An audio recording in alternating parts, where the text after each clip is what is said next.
Olá! Sejam bem-vindos a mais um podcast da Lê. Hoje eu estou aqui com meu querido amigo, especialíssimo para Londrina, o empresário e ex-prefeito Alexandre Kireff.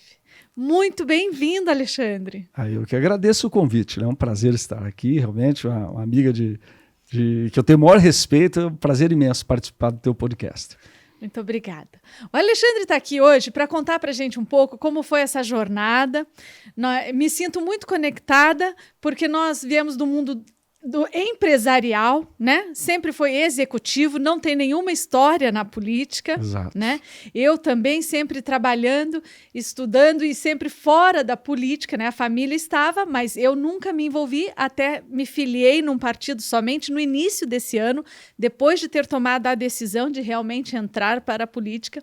Então, conta para mim um pouco, você, um empresário bem-sucedido, cuidando das suas coisas. Como foi esse passo ou o que te motivou a entrar nesse mundo político? Na ocasião foi indignação, né? Um olhar crítico, né, sobre o cenário político de Londrina e um compromisso com a própria cidade, porque minha família pioneira aqui, né, desde 1930 e qualquer coisinha, nosso pessoal chegou por aqui, meus avós, meus bisavós. E naquela ocasião, em 2012, a gente nos falta a lembrança, mas o prefeito havia sido cassado, aí tinham crises na Câmara de Vereadores também, envolvendo, né, vereadores também, se não me engano, foram presos. Então, uma perspectiva política, né, eleitoral bastante contrária àquilo que a população gostaria de ter como seu representante. Então, nesse contexto, eu até insisti que algumas outras pessoas fossem candidatas, né, no meu lugar, para tentar colaborar, que eu realmente achava que eram mais capacitadas do que eu. Tá? Mas com uma omissão ou a impossibilidade, né, da participação dessas pessoas, falei, então eu vou. E realmente tentei, né, colaborar com a nossa cidade aí durante 4 anos, mas foi sem nenhum tipo de preparo anterior ou um projeto anterior. Foi realmente uma iniciativa motivada pela indignação e a falta de perspectiva de que alguém fizesse alguma coisa por nós, né, por cidadãos londrinenses. Você veja, né, isso lá em 2012, Isso. E hoje a minha motivação é muito similar à sua. Né? A gente fica reclamando de fora, vendo que as coisas não acontecem, sofrendo como consumidor, sofrendo como empresário, né? E aí é isso, reclama, vê, tentamos motivar pessoas que a gente acha às vezes politicamente mais capazes que a gente, né? Mas não acontece. Então a gente vem e se lança. E eu vejo isso, né? Eu estou observando, né, a sua trajetória aí nesse momento. E eu percebo claramente que essa é a tua motivação, né? Tentar colaborar e tentar fazer a sua parte. Isso é muito importante, né? Isso. E aí eu vejo assim, muitas pessoas dizem para mim, e eu acredito que você deve ter ouvido isso também muitas vezes. Alessandra, você, uma pessoa, né, honesta, com teus recursos próprios e tudo isso, você vai se meter neste meio, né? Insinuando isso, e a gente escuta muito isso. Você também com certeza ouviu isso, né? Não. Incontáveis vezes. Incontáveis vezes. E eu que estou entrando, me diga aí, você que já, né, passou por isso. Tem gente boa também, não tem? Mas é uma minoria. Sem querer te desanimar. Não, por favor, mas vamos lá. Assim, o que eu percebi durante o período que eu estive, né, envolvido aí no processo político é que realmente são raras as pessoas que estão lá pensando realmente no próximo. A imensa maioria, Alessandra, está pensando em si, primariamente. Né? O povo, a população, né? A cidade, o estado ou o país são questões secundárias. Então o ambiente é hostil para quem é bem intencionado. Isso aí eu garanto a você. Não vai ser moleza. Há uma hostilidade bastante grande em quem é bem intencionado. Eu fui candidato motivado por... né, pelas melhores intenções, realmente. Né? E me refleti muito ao longo da minha vida a respeito do porquê eu fiz aquilo, né, porquê eu tomei aquela iniciativa. Tem a ver com a minha formação cristã, original, né, que é ajudar o próximo, né, que todo esse contexto. E, de fato, você fique atenta. Espero realmente que pessoas como você fazem toda a diferença, podem fazer toda a diferença. Mas o ambiente é hostil. O ambiente é hostil. Infelizmente, a grande maioria ainda está por projetos próprios, né? E por isso que é tão importante quando se identifica alguém que esteja tomando a iniciativa de participar, mas motivada realmente por fazer o bem ao próximo ou modificar o estado de coisas sem nenhum tipo de interesse pessoal. Isso é muito importante, que essas pessoas possam ser bem-sucedidas, né, nesse processo eleitoral. Sim, com certeza. Aqui a gente procura sempre também, nesse podcast, eu sempre tento dar dicas e ajudar as pessoas. O objetivo do podcast é, no fim, né, conseguir contribuir para a vida das pessoas de alguma forma, né?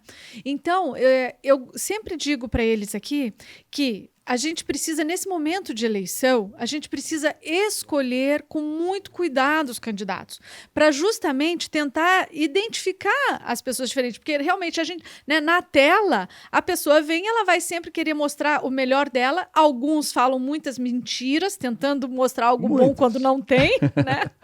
Mas eu digo para as pessoas aqui, a forma de tentar separar o joio do trigo é realmente buscando não só o que a pessoa está colocando aqui em campanha, mas buscar a história dela, o que ela fez antes, né? Como no seu caso, por exemplo, você teve toda uma história como empresário de sucesso e tudo antes de entrar na política. Você já tinha entregue muitos resultados à cidade, à região.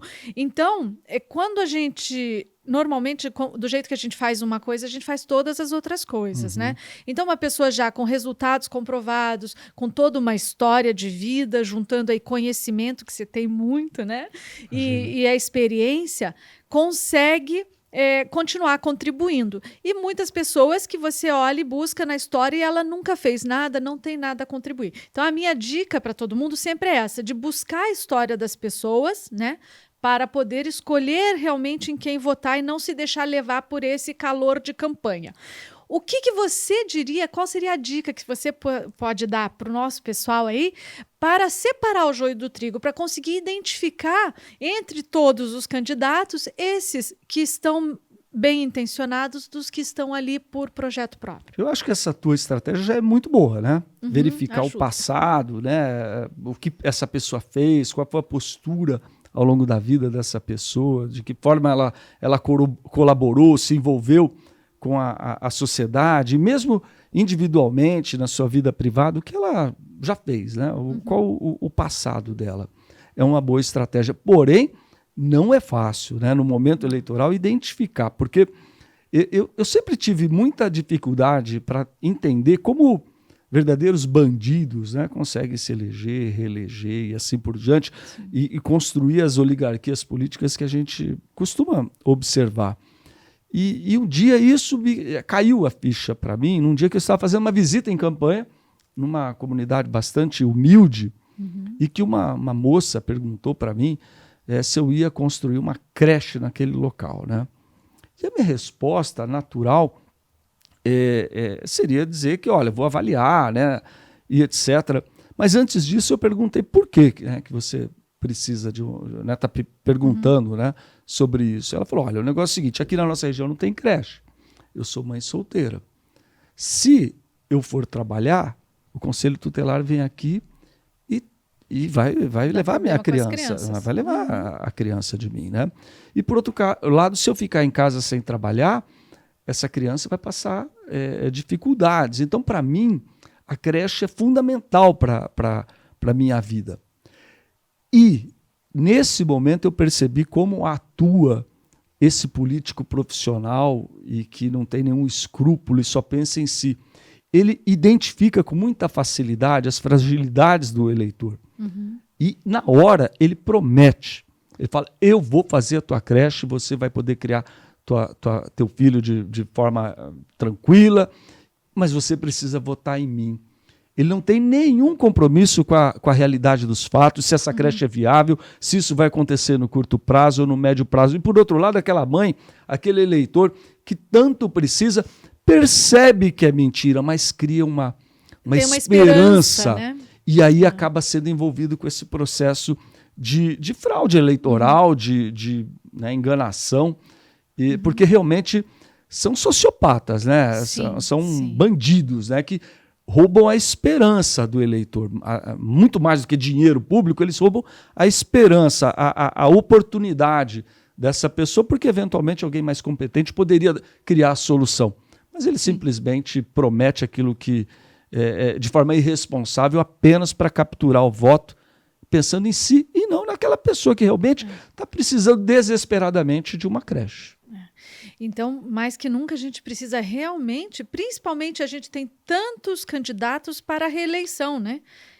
Principalmente esses que estão indo para a reeleição, nós precisamos, com muito cuidado, ver o que, de fato, ele cumpriu das promessas, o que ele fala, né? Se ele promete coisas que são coerentes, que ele vai poder fazer mesmo ou não, né? E é muito injusto o comparativo entre quem tem um mandato contra quem não tem. Sim. Porque mesmo que ele seja um candidato, ou melhor, um parlamentar ou um executivo incompetente, alguma coisa ele fez. E quem nunca ocupou o cargo ainda não entregou nada na esfera pública. Sim. Então, essa distinção é desafiadora e se eu puder recomendar alguma coisa, é que preste atenção no que está acontecendo na sua frente, né? No conteúdo dessas propostas, nesse histórico que você citou lá atrás, né? Da onde vem, para onde vai, em que contexto essa pessoa atua ao longo da vida, para poder distinguir quem realmente está sendo franco, está lá para ajudar, que tem capacidade de entregar,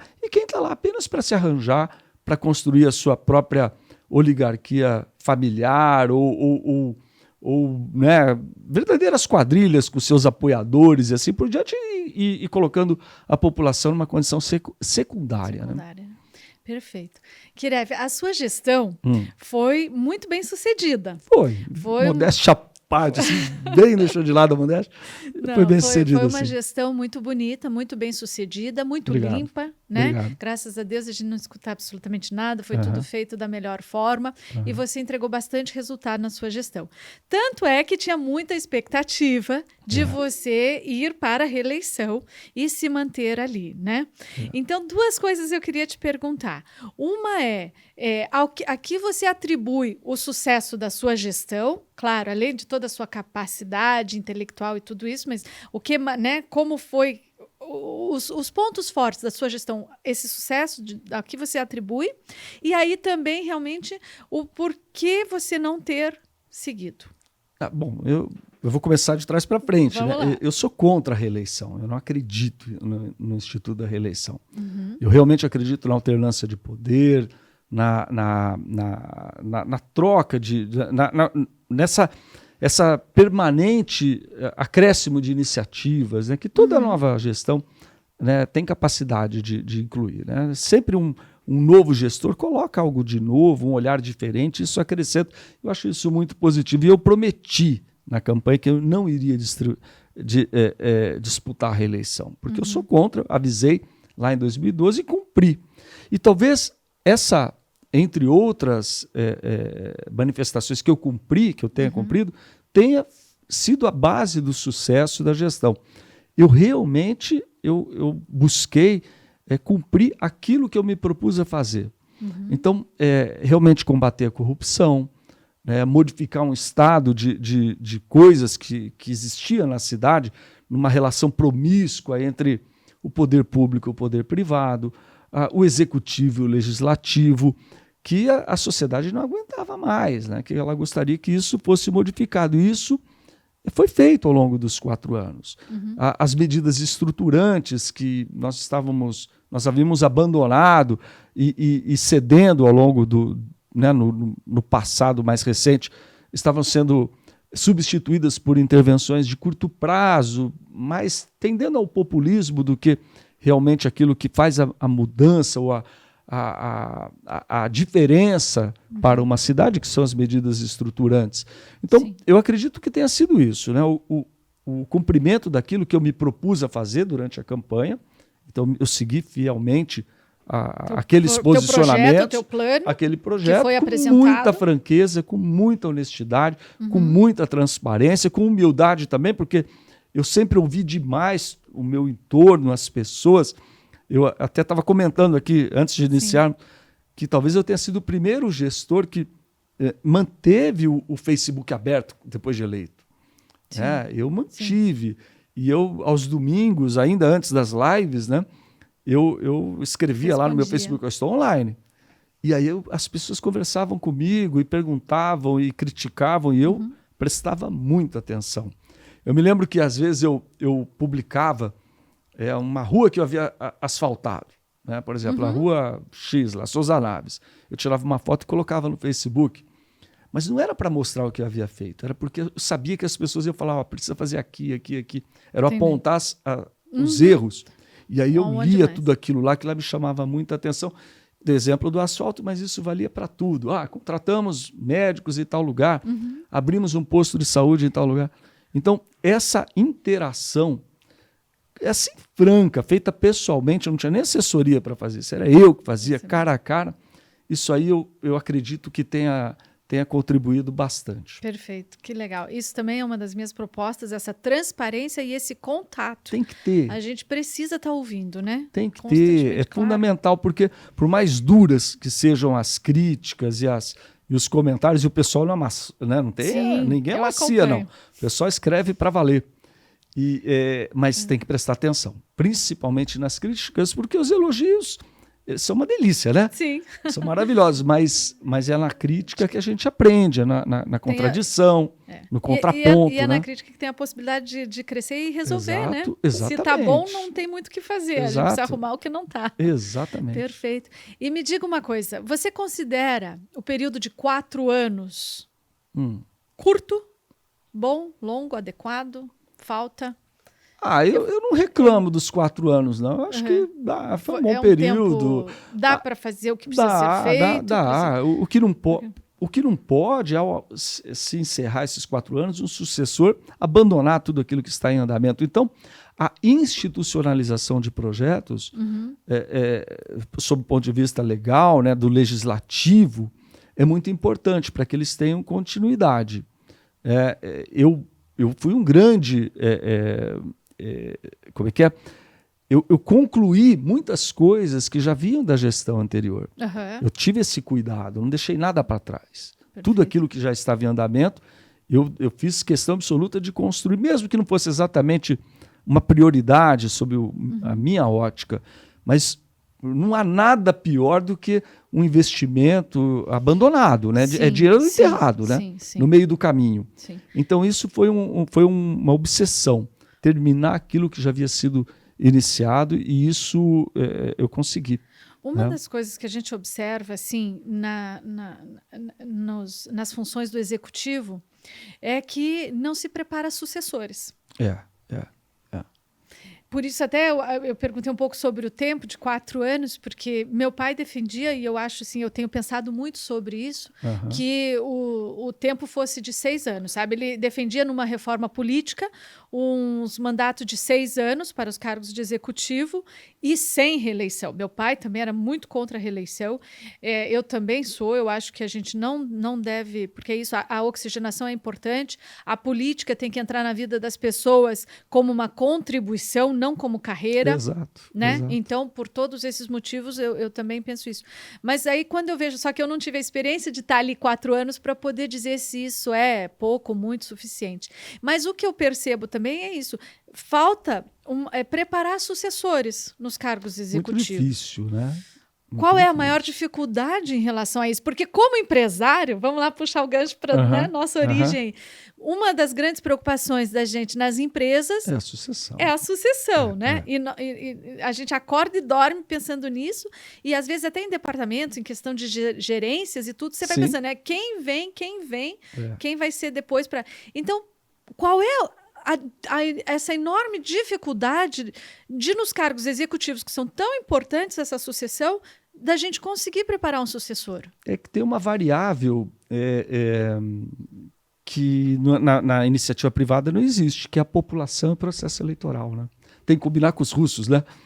Não adianta você preparar o teu sucessor se depois do processo eleitoral aparece um opositor capacitado ou capaz de desconstruir o teu projeto sucessório, e se ele não tiver o carisma ou a capacidade de se comunicar, esse teu pretenso sucessor, com a população ao ponto dela escolher e votar nesse sucessor. Então, essa variável dificulta muito o processo de sucessão, a não ser que faça parte de uma quadrilha política. Aí não, né? Aí sim, que tem também, né? Outro. Isso aí é construído de forma muito natural, que é praticamente comprada a reeleição, né? Ou melhor, a sucessão, né? Com grandes acordos políticos, vale tudo, né? Inclusive na reeleição anterior, né? Vamos lá. A reeleição é um processo extremamente perverso sob esse ponto de vista, que pelo fato de haver essa possibilidade, os acordos mais indesejáveis são feitos. E depois no processo de gerar o sucessor. Um sucessor qualificado, bem intencionado, é fácil você identificar e preparar. Mas o processo eleitoral ele não leva apenas essas variáveis em consideração. Nós já até falamos sobre isso no começo, né? Sim. Porque envolve outras variáveis, né? Que acabam afetando. Seria de fundamental, grande importância, né? E vou acrescentar, normalmente os caciques políticos gostam de sucessores frágeis, né? Eles não querem fazer alguém forte, claro, que possa eventualmente contrapô-lo. Né? Que é diferente do pensamento nosso na empresa. Exatamente. A gente está sempre procurando alguém melhor que a gente. Pô, esse é bom aqui. Pô, passou por cima de mim, tá excelente. Esse cara é ótimo. Né? É isso aí. É diferente. Me diga uma coisa, me ajuda a esclarecer aqui para todo mundo, e para mim mesmo também, me ajuda aqui, qual é a importância dos deputados federais para a cidade, para a prefeitura, para a região?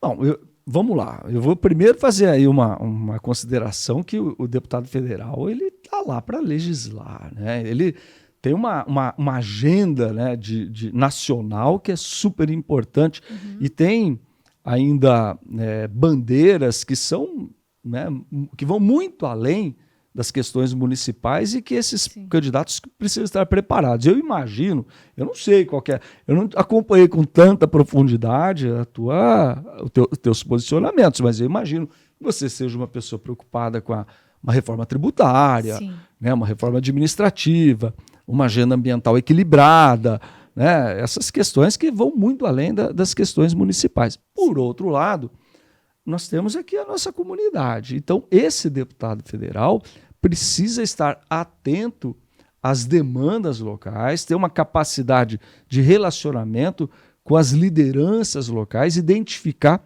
quais sejam as fragilidades ou as demandas realmente imediatas e estruturantes que dependam do governo federal e atuar induzindo que as políticas públicas federais possam ser implementadas e aqui na nossa região, na nossa cidade, mas também através de emendas parlamentares, né, que são recursos diretos, né, destinados a esse ou aquele setor. Então, esse é o principal papel do deputado federal. E aí a sintonia com a prefeitura é extremamente importante. Né? Ele tem capacidade de diálogo, de compreensão, superar divergências, né? Tudo isso é muito importante. Sim.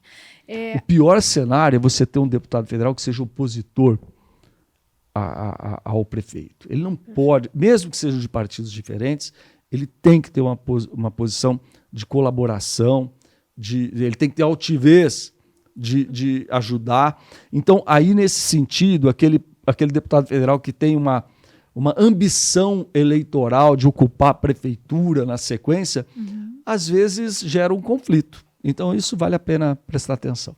Perfeito. Duas coisas, né, dentro disso que nós estamos conversando. A primeira é que a gente ouço muito falar e percebo um tanto, não sei qual a sua opinião sobre isso, que falta representatividade aqui para Londrina e região. Tanto em Curitiba mesmo, na Assembleia em Curitiba, como a nível federal. A gente percebe. E temos deputados aqui, mas parece que falta essa sintonia. Não sei como você percebe isso, porque a gente sente essa falta de representatividade, apesar de ter alguns parlamentares aqui na região. E dentro disso também, a gente vê aqui muitas vezes o prefeito indo para Brasília para resolver muitas coisas e, às vezes, tentar trazer essas verbas, fazer esse trabalho, que eu entendo que se tivesse deputados mais alinhados, parlamentares mais alinhados com a proposta aqui da cidade e da região, o prefeito em si não precisa estar indo tanto a Brasília. Qual é a sua opinião sobre isso? Você que esteve aí nessa cadeira, como funciona essa sinergia? Eu fui algumas vezes a Brasília, né? Mas eu tive, é interessante, além dos deputados regionais aqui que me ajudavam, eu tinha um relacionamento, em função do tempo da Sociedade Rural do Paraná, com muitos parlamentares que não eram exatamente da nossa região, mas que colaboravam no sentido de abrir portas em Brasília para aquilo que fosse importante para Londrina. Voltando àquela minha abordagem anterior, né? Essa sintonia é fundamental. Quantitativamente, eu acho que Londrina até sempre teve, né, deputados federais em quantidades razoáveis, mas a característica individual de cada um deles é que faz toda a diferença, né? Então, quando tem essas pessoas que estão lá por projetos pessoais, isso faz muito mal para a cidade. Quando elas estão lá se posicionando como oposição à gestão, da mesma forma. E quando elas são incapazes ou inaptas, porque isso acontece, das pessoas serem eleitas e são, não têm a capacidade de realmente transitar em Brasília com qualidade e eleger prioridades adequadamente para a cidade e colaborar com a agenda local, né, e compreender aquilo que a cidade realmente precisa e colaborar para que isso aconteça, se transforme em realidade, em sintonia com o prefeito, qualquer que seja ele. Qualquer que seja ele, né? Independe, né? Exatamente. O objetivo maior tem que ser a cidade e a região. Exatamente. Perfeito. E aí, falando um pouquinho de região, eu preciso entrar um pouco na questão do Norte Pioneiro, do Norte Velho e tal, porque tem toda uma origem minha de história aí. Então, óbvio, eu moro em Londrina, meus filhos nasceram aqui, eu amo demais essa cidade, mas me sinto muito imergida dentro de todo esse Norte Velho que a gente chama. Tradição paranaense, né? Até dizer chega, né? Mas o Norte Velho, o Norte Pioneiro é muito importante para mim, tem toda a origem da família e eu me sinto muito imergida dentro disso. E a gente percebe Londrina, nesses últimos 15 anos aí, teve um crescimento muito grande, teve uma pujança, você vê, né, muitas coisas novas abriram, a cidade cresceu de fato e o entorno dela cresceu também. Só que quando a gente sai um pouco já de Londrina, em direção ali ao Norte Pioneiro, ao Norte Velho, a gente percebe uma estagnação, não percebe esse crescimento, né? Tá mais parado no tempo e isso me causa bastante tristeza, porque a gente vê pouco avanço nos últimos 15 anos. Como que aqui Londrina pode contribuir para essa região? Essa interação entre Londrina e outras regiões, eu imagino que ela possa se dar de diversas formas, né? Londrina tem algumas infraestruturas que não são compartilháveis, como, por exemplo, um aeroporto. Mas transformar esse aeroporto em um aeroporto que possa, eventualmente, atender ou conectar com essas cidades através de pistas de menor porte nessas cidades e que possam fazer essa conexão automática com os grandes centros, né, com como é que é? Conexão em Londrina. E isso já está acontecendo em algumas cidades, mas poderia amplificar, porque o que pior pode acontecer em uma região é o isolamento. O isolamento. Londrina teve e todo o norte do Paraná teve esse espetacular crescimento porque tinha uma conexão férrea que fez uma diferença, né, no desenvolvimento regional brutal ao longo da sua história. Era uma solução logística que, enquanto foi um diferencial, né, fez com que Londrina e Maringá, esse eixo aqui, experimentasse um crescimento que é difícil de ser encontrado em outro lugar do mundo. Não é fácil, porque tinha um diferencial competitivo. E hoje isso já se estagnou, né? Já foi superado, e Londrina precisaria de novos diferenciais. Da mesma maneira, essas regiões elas precisam de diferenciais próprios, né? Que possam gerar atratividade, gerar desenvolvimento por si só, mas também algum tipo de conexão, seja no campo da academia, seja turismo, no campo né? do turismo. Por isso que turismo tem o muito. turismo é fundamental. E é por isso que eu linkei com a questão aeroportuária. Porque essa região, né, do norte pioneiro, ela tem um potencial turístico avassalador. E a infraestrutura local de logística deveria estar conectada com essa região para que aquilo lá pudesse realmente aflorar em toda a sua potencialidade, né? Sim. Perfeito. Primeiro que desde a geografia, né? A geografia regional lá é maravilhosa, né? É maravilhosa. E você que deve ter conhecido, né? Convivido muito com como é que era o nome daquela fazenda? A Fazenda da Capela. Que coisa maravilhosa, né? Eu conheço do asfalto, passando ali pela rodovia, uma topografia maravilhosa, tudo muito bonito. Então, realmente, enfim, o potencial turístico e outras potencialidades, elas poderiam estar conectadas com Londrina das mais diversas formas, aproveitando as infraestruturas que já existem aqui, para que isso pudesse irradiar também no Norte Pioneiro. Perfeito. Tá bom. Me diga uma coisa, a gente vai encerrando, eu vou te fazer mais uma pergunta. Já passa voando. Eu estou desacostumado, fazia tempo que eu não conversava com ninguém. Tenho recusado convites assim há bastante tempo, até porque eu estou afastado da vida pública. Eu falei, não tem graça, né? Eu participar, mas ao seu convite achei bacana. Eu gosto de você, já te falei, né, que eu admiro teus posicionamentos, e então foi um prazer estar aqui participando. Muito honrada. Imagina. A última pergunta que eu vou te fazer, para a gente encerrar aqui, é assim: o que você vê como mais urgente mudar no cenário político nacional? Mais urgente? As pessoas. Perfeito. Tem que mudar quem está lá, né? A gente tem muitos políticos que transitam desde a incompetência até o mau caratismo, né? Esse espectro de inconveniências para a população precisa ser substituído por pessoas bem intencionadas e capazes. Lógico que existem pessoas que são bem intencionadas e capazes já ocupando cargos públicos, né? Mas precisamos ser mais. Mas precisa aumentar.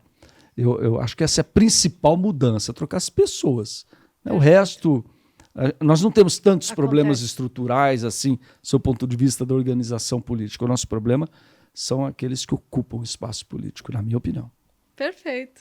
Nossa, muito, muito obrigada. Imagina. Eu queria pedir, deixa um recado aqui para o pessoal que está nos assistindo e nos ouvindo, uma mensagem, o que você gostaria de dizer para eles? Eu sou ruim para mensagem, assim, mas dizer, né, que aproveitar, né, agora as eleições e né, pensar antes de votar e pensar, escolher candidatos que, ao seu entendimento, possam colaborar com a sua cidade, com o seu país, né? Sinceramente e não oportunamente. Eu acho que é caprichar na distinção de quem está lá para fazer o bem e quem está lá apenas para se beneficiar de uma eventual eleição. Perfeito, olha só que legal. E eu reforço aqui, achei linda essa frase aí, vamos caprichar na distinção. Nossa, perfeito. E hoje, com as redes sociais, essa tecnologia é muito fácil e as pessoas deveriam estar acessíveis. Então, entre em contato com seus candidatos, tirem suas dúvidas, né? O Alexandre não está mais hoje na vida política, mas continua lá, a gente faz um comentário, manda uma mensagem para ele no Face, ele responde. Eu também sempre, com certeza tem muitos outros. Então, tirem as suas dúvidas, porque é isso, sejam caprichosos na distinção. Nós temos sim o poder e o poder está nas nossas mãos. É isso, muito obrigada. Alexandre, que honra ter você aqui hoje, muito obrigada mesmo. Nossa, encantada aqui com a sua presença. Espero que todos vocês tenham gostado, curtido muito aí com a gente. Muito obrigada e até o próximo podcast.